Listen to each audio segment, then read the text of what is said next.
Hello everybody, good morning and welcome to the United Stand. This is your latest Manchester United news and transfer news right outside Old Trafford. We're up here because we've won a game and it might not happen again. But seriously, we're here to talk about the latest Manchester United transfer news, and Fabrizio Romano is describing the next key hours in the Antony transfer race. We're also going to be talking about Ronaldo's desire still to leave. That's coming in from the Telegraph. We've got the latest on Gakpo, talk a little bit about last night, and let's not forget, this was the scene last night, not only for a great result for Manchester United, but also 10,000, as many as 10,000 people protesting against the Glazers. How do we keep that going? How do we keep the momentum? Because I think it's very, very important. We've been here before. We've beaten Liverpool. We've beaten Man City. These bad results will come, but more importantly, we will never win a league title and we will never win a Champions League with the Glazers in charge. And we've got an opportunity now to make change. But let's talk about the latest transfer news. You've got Fabrizio Romano coming out, a few other people talking about Antony.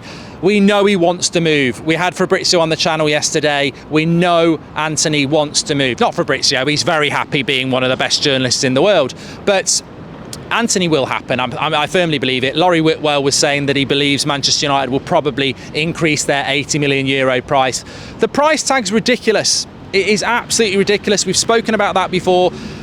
But the player is a player that Erik ten Hag wants, and when you look at Manchester United's performance last night and you think, well, he's doing it predominantly with players that he hasn't got yet, whether it's De Jong, Nunez, Antony, Timber, Martinez was there, Malacia was there, fantastic performance, Eriksen was there as well. Antony just gives Manchester United that other options. When Sancho and Rashford go off the pitch, Alanga had to start yesterday. We do need a player of Antony's quality. The price is going to be interesting. I suppose the key hours that Fabrizio talks about and that we're expecting is that this deal needs to happen, and it needs to happen very quickly, because we have got Southampton on Saturday lunchtime and Leicester the Thursday after that. If we let this drag out, can you afford not to have new players in? We've still lost 2 of our first 3 games, so we still really need to get more players into the club. And Antony is a player that we are pushing for, and I think it will happen. I suppose you're into the key hours as well, because how quickly can he do a medical? How quickly can he go into the match day squad? It's a little bit different to pre-season when people may not have trained. So I think he can go straight into the match day squad for Southampton. And I do think today will be key, because Ajax need this resolving. They're looking at Ziyech. Antony wants it resolving. He's effectively on strike. And look, I suppose playing devil's advocate, could this deal not happen? Anything is possible in transfers. But you've got a player who sat there with his agent last night putting Instagram posts watching Man United. I would say in a few years' time you've got to be a little bit careful of this, because Antony has shown himself to be a player that when he wants to go, he will just go on strike. Maybe he wants to go to Real Madrid in 3 or 4 years' time, but if he wants to go to Real Madrid in 3 or 4 years' time, it'll have been worth the €80-90 million we're going to pay for him anyway. So look, get the player in, left-footed, really excited. I don't think we're talking about the player enough. I think we're talking about the price. You know, the Glazers being desperate. Would they have bought Antony a week ago before Jim Radcliffe said he'd like to buy the club? Probably not. But as a player, as a winger, I think he's absolutely quality. As I say, left foot, can play off the right, gives you some... I mean, gives us something we haven't got. Sancho's not left-footed, Rashford's not left-footed, and he's almost... As somebody who admires Antony, he's almost a player that reminds me a little bit of a combination of Sancho and Rashford, which is a bit simplistic, but he is a creative. He can go past the player. He'll also have a shot, and he's got a left foot. So I'd be very excited about Antony, but I do agree with fans. I'd also be concerned about the price. I suppose the next question is, what about Gakpo? We're going to talk about Ronaldo in a minute and the attacking options. Antony, I believe, is going to happen, and I think it's going to happen in the next 24 hours. But Gakpo, are we getting Gakpo as well, or is he an alternative? Very difficult to pin people down. You've got journalists saying that we're looking at both.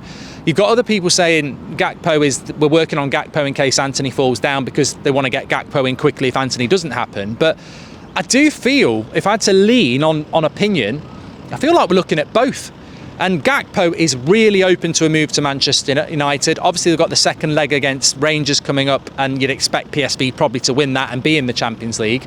But it feels like Gakpo still wants to come, and it feels like Ten Hag really wants Gakpo. And Gakpo is a different profile of player. He's more of a Rashford, plays off the left, right footer, but can also play through the middle. And, you know, what did we see last night with Manchester United? I think that it's been underrated about how important having not a squad, we've had a squad, but a competent squad. In the past, you'd lose to Brentford, and in the Ollie days, you'd know it would still be Shaw and Maguire playing. We lose to Brentford and Malacia comes in and Varane comes in, and it's a step up and they take their opportunity and it's a better brand of football.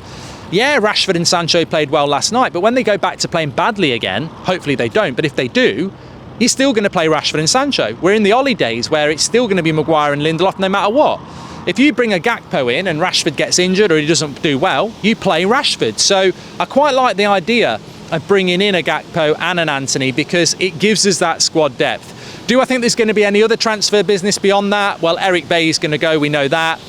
I think James Garner's going to go, not even on the bench last night. But beyond that, do I expect us to see or buy anybody else? I think we're still going to look at a right back, in all honesty, but beyond that, I'm not so sure. I think Manchester United would absolutely love to bring a right back in. De Jong has gone quiet. I still think United are in that race. We've got Casemiro in as well. But one thing's for sure, as I look behind me, the Glazers are still at this football club. They know the pressure's there. They've now got a very good result for Manchester United, and I feel that they will spend if they can, and they'll spend big if they can. And it is a con job, and it is blood money, and we were bidding for Rabiot and Arnautovic last week, and now we're bidding massive money for Antony. We brought Casemiro in. I think they'll try and bring De Jong in. We are definitely 100% categorically being played by these owners. They're buying our support. Ten Hag, we have to back. Of course, the result last night was fantastic, but I think it's so important that the Glazer out movement continues. If you want to win trophies, if you want to compete consistently with the Liverpools and the Man Cities, then we need a change of ownership, and the change of ownership is an ownership that wants to be behind the club, behind the fans, and the Glazers will never be that. So we need to keep pushing that, and I think every day we need to keep pushing that. I'll certainly be pushing it, and I hope people stay, because it's going to be hard. If United go on a winning run now and they keep buying players, I've never seen a Glazer out campaign really keep momentum when we start winning on the pitch. It's very difficult because Man United are brilliant at this. Winning team, all this bollocks, and I think that will continue. And look, driving up here this morning, listening to the radio, Marcus Rashford was given man of the match by people last night, by media outlets. Rashford's back. I watched that game last night. Rashford scored a great goal. I loved the way he ripped up the corner flag and the passion, but that's one game from Rashford. He hasn't scored since January, and we're now saying Marcus Rashford's back, and that's how simplistic we are as a fan base sometimes. We get one good... I remember it with McTominay against Burnley in January. You get one good performance and they're back, and they can live off that for 6 months. Elitism of where we need to be is playing well week in, week out. Rashford needs to now use that, build the confidence, and go on and... there we go. Go on, score week after week after week after week after week. That's what we need. We cannot lower down the performance. We cannot stop what we've achieved in one night. It's got to happen week after week after week after week after week. So look, Rashford played well last night. I thought Varane and Martinez and Malacia were the standout players, but we can't just go, Rashford's back, it's one goal. Sancho's back, it's one goal. I felt there were better performances than that, and we need consistency, confidence, and work ethic. We ran a lot more than we did against Brentford. I suppose the big transfer story is not Marcus Rashford, it's Cristiano Ronaldo. Telegraph and James Ducker are saying that you can see me coming, mate. Bloody cyclists. Right, there's a post behind me. Use a cycle lane. What are you going to do? Crash into the barrier, Pratt? Anyway, Ronaldo, James Ducker is saying Ronaldo still wants to go. Didn't look happy being on the bench. Don't blame him. Did a job when he came on. Personally, I think it was tactical. I don't think we'll play a team like that again that plays a high line. And tactically I think we did it last year. I don't think Ronaldo does suit a game like that. I've done it on FIFA. I'll play my 3 quick forwards against Liverpool because they're going to have a lot of the ball. You hit him on the break, and it worked. I'd start Ronaldo against Southampton. I still think he wants to go. And maybe Ten Hag is looking at options as to how you get by without Ronaldo. Dropping Maguire, dropping Shaw, they've been rubbish for a long time. Dropping Ronaldo, he scored 20-something goals last year. He was Player of the Year. It's very different. But I agree with what Ten Hag did. It worked, and we won a game nobody really predicted we would win. What happens with Ronaldo in the next week and a half? I actually think he might go.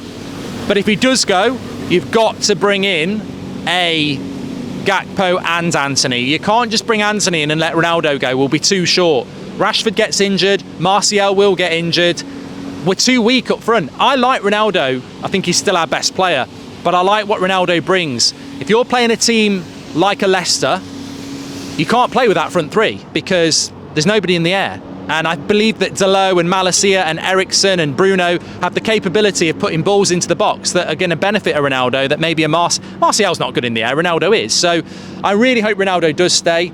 I think we are getting to a point, thank God now, where the fan base is becoming a little bit less toxic about the Ronaldo situation, and where it is like, well, if Ronaldo goes, let's wish him all the best, and if Ronaldo stays, let's utilise what is a fantastic player. I'm calm about Ronaldo. I was calm about Ronaldo not playing yesterday because you're playing against a high line.